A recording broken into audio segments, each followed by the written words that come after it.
We've got the Boston Herald columnist Adriana Cohen, former Goldman Sachs Sr partner, best-selling author Peter Kiernan, and Democratic strategist David Burstein. All right, so let's sort of pick through what we have here. Adriana, right now, the president could opt just to say, I'm out of this. I promised it during the campaign. It's been damaging the U.S. jobs. I'm not even a big believer in this whole climate change thing. In the campaign, he said it's a Chinese hoax. He stepped back from that, saying that the science is still spotty. But what if he finds a middle ground here that I think it was Rex Tillerson, the Secretary of State, who said, well, you know, maybe by staying in this agreement, you can exert more leverage, pressure on other members. What do you think? You're right. I mean, that might be the path of least resistance for him, because if he stays in the accord, he should absolutely renegotiate better terms for the United States. Because, as you know, Neil, right now it's a very lopsided deal where the greatest burdens are placed on the United States with respect to reducing emissions aggressively. It's very costly. It'll, saddle our business and energy sector with enormous regulations, which kills jobs, while China and India, two of the world's largest, polluters, including Russia, by and large, get a free pass. And so the way the accord stands right now, it is not a good deal for America. So if President Trump does decide to take that middle path, I strongly encourage him to renegotiate better terms for the United States. All right. Peter, as far as I understand here, even if the president opts to formally leave this, you have to wait 3 years from the point at which we committed to it, 2016. Then another year that would carry you past the next presidential election by 1 day. So that's if he left today and opted to leave today. Yeah, I like the analysis that was just mentioned. I think stay and renegotiate is a better. This do I stay or do I go? It resolves itself in a bunch of caveats, I believe. But there are reasons apart from just the environmental to really worry about this. We produce now. We are a major player in the production of oil. We produce a multiple of the gas that Saudi Arabia does. So as a producer, we should care what goes on in that room. And secondly, China has already cemented its lead as a player in alternative energy. They spend hundreds of billions of dollars every couple of years on this. Yeah, but they're the biggest emissions violator on the planet. It's a perfect example. They are addicted to coal. They spend so much on coal. They are the #1 trading partner, as you say, with Saudi Arabia. But they have said, the greatest new innovation, a great opportunity for jobs and profits and a lot of things Republicans like, lays at the feet of alternative energy. So we're going to spend $130 billion a year trying to chase it, both in their own country and abroad. They spent $30 billion last year on alternative energy projects abroad. Interesting. China's the one to watch here. David, let's say you have the position, not that I don't think you do. Go ahead, Mr. President, leave. You could argue that the downward trend in emissions that's been spearheaded by cheaper natural gas, cleaner in this country, would continue regardless. And our, emissions levels, which are down already 15% from when this went into effect, from those 2005 levels, you could argue, well, it's doing the trick, or we're well on that way without a worldwide edict. Well, sure, you could certainly make that argument, but I think, because I just did, right? Yeah. But I think the question here is about, as Peter points out, it's about simply more than just the environment here. And so regardless of what's actually happening with emissions, there are lots of reasons why we want to be at the negotiating table in this room. Opting out of this agreement, as I think people have rightly pointed out, leaves us in a group with Nicaragua and Syria, which is not really a group the United States is used to being in. And I think, makes a statement about where we're saying we want to. But we do have a disproportionate share of the burden, financial and otherwise, with this. And that goes with being the richest country on earth. I understand that. But China, not so much. Many years out. And to Peter's point, I mean, they can preach and yet not have to deal with the dirty little detail of exercising. Well, and that's part, Trump has talked a great deal about wanting to put more pressure on China. We haven't seen a tremendous amount of results on that front. Right. This is an opportunity to do that. Opting out of the agreement doesn't really give us any ability to do that. Okay.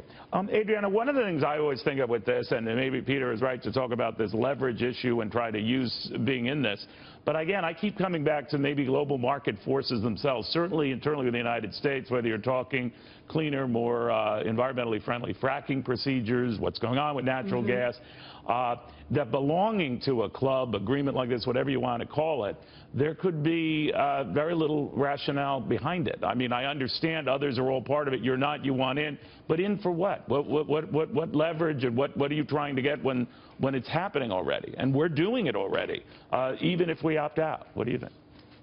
You're absolutely right. And I do think that really? the United I literally States just made that up. It's so quiet. I'm kidding. Go ahead.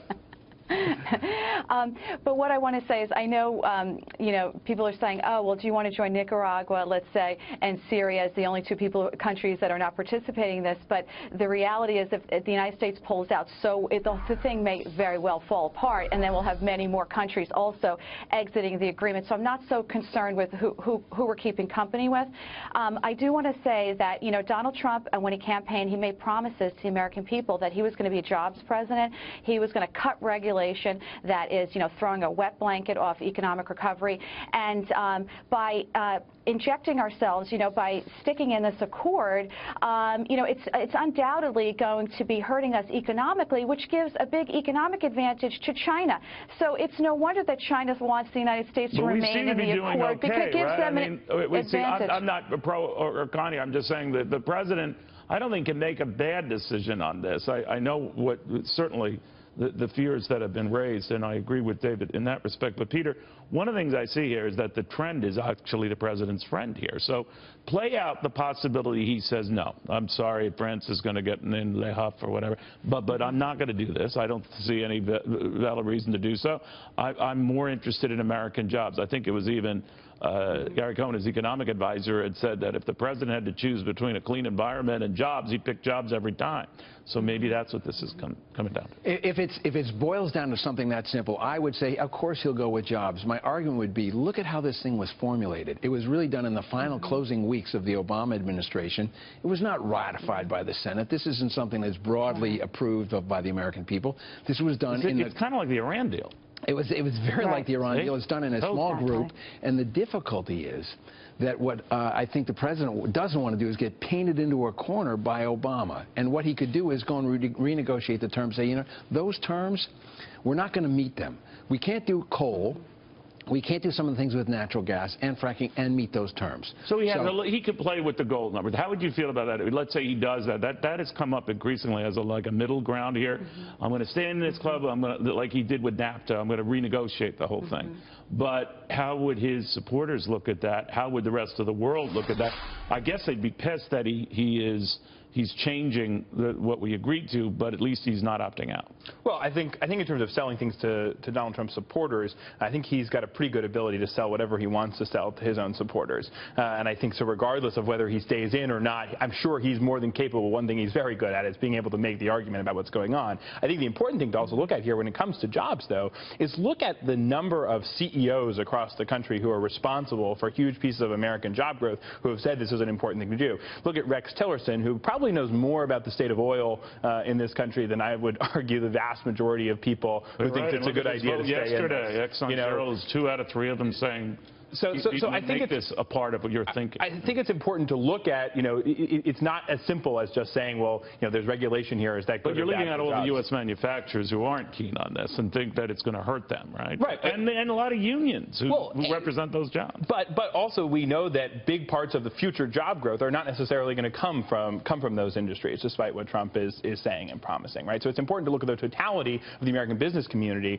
who has now come to the consensus that this is an important thing for the future of America. All right, real quickly then, how do you think the president, your opinions notwithstanding, will weigh in on this? I think he's ultimately going to decide to pull out of the deal. Out with a lot of caveats hanging on, but it's going to be out, which will be a sort of a disappointing for everybody. But that's what he's going to do. Adriana. I think he's going to pull out, and he's going to honor his promises to the American people. All right. Well, since we're all weighing in, I don't think he does. I don't think he pulls out. I think he finds a middle ground here. Surprises some folks.